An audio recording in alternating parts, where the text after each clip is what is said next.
नमस्कार साथियों, एक बार फिर आप सभी का स्वागत है। केंद्रीय मंत्रिमंडल की आज एक अहम बैठक में, जिसकी अध्यक्षता माननीय प्रधानमंत्री श्री नरेंद्र मोदी जी ने की थी, में एक अहम फैसला लिया गया है केंद्रीय कर्मचारियों के पेंशन से संबंधित।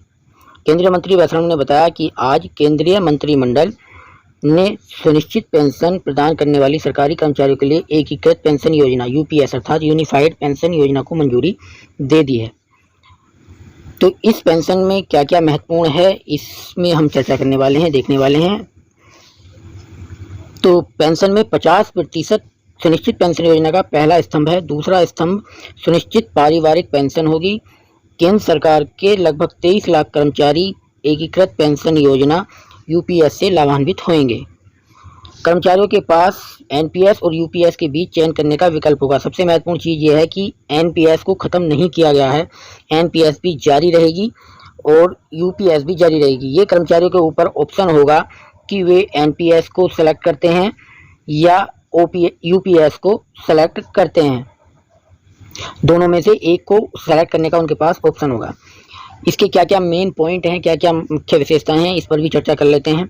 सुनिश्चित पेंशन योजना में 25 वर्ष की न्यूनतम अहर्त सेवा के लिए सेवानिवृत्ति से पहले अंतिम 12 महीनों में प्राप्त औसत मूल वेतन का 50% पेंशन देय होगी। न्यूनतम 10 वर्ष की सेवा तक कम सेवा के लिए अनुपातिक अर्थात अगर 10 वर्ष से कम की सेवा है तो उसमें उसी अनुपात के हिसाब से पेंशन मिलेगी।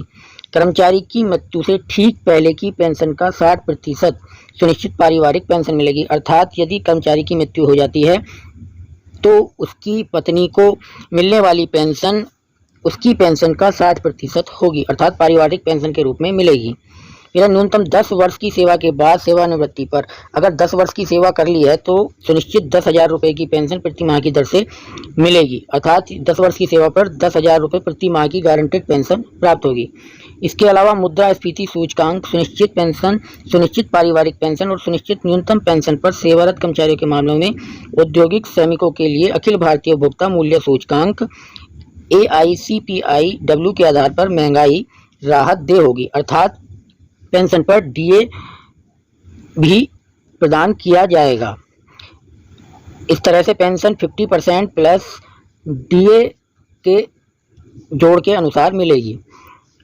फिर है ग्रेच्युटी के अतिरिक्त सेवावृत्ति पर एक मुश्त भुगतान। प्रत्येक पूर्ण 6 माह की सेवा के लिए सेवानिवृत्ति की तिथि को मासिक पारिश्रमिक वेतन प्लस डीए का 1/10वां भाग पेंशन दे होगी।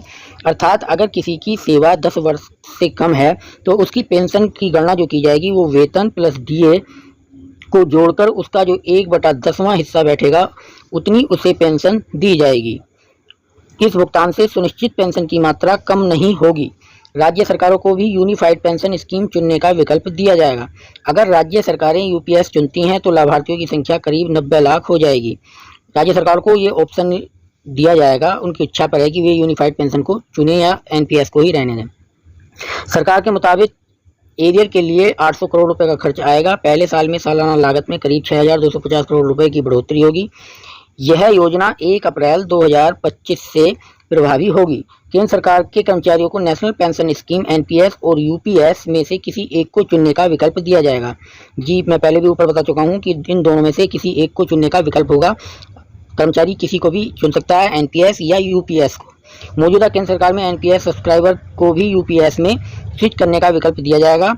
प्रेस ब्रीफिंग में सरकारी अधिकारियों ने कहा कि एनपीएस की जगह यूपीएस चुनने से ज़्यादातर केंद्र सरकार के कर्मचारियों को फायदा होगा। अर्थात जो प्रेस ब्रीफिंग में कहा गया है अधिकारियों के द्वारा कि एनपीएस की जगह यूपीएस में कर्मचारियों को ज़्यादा फायदा होगा, ये उनका कहना है। तो इस तरह से ये मुख्य बातें थी यूनिफाइड पेंशन स्कीम की। तो इस वीडियो में इतना ही। हमारे साथ बने रहने के लिए धन्यवाद। फिर मिलते हैं एक नई वीडियो के साथ, तब तक के लिए नमस्कार।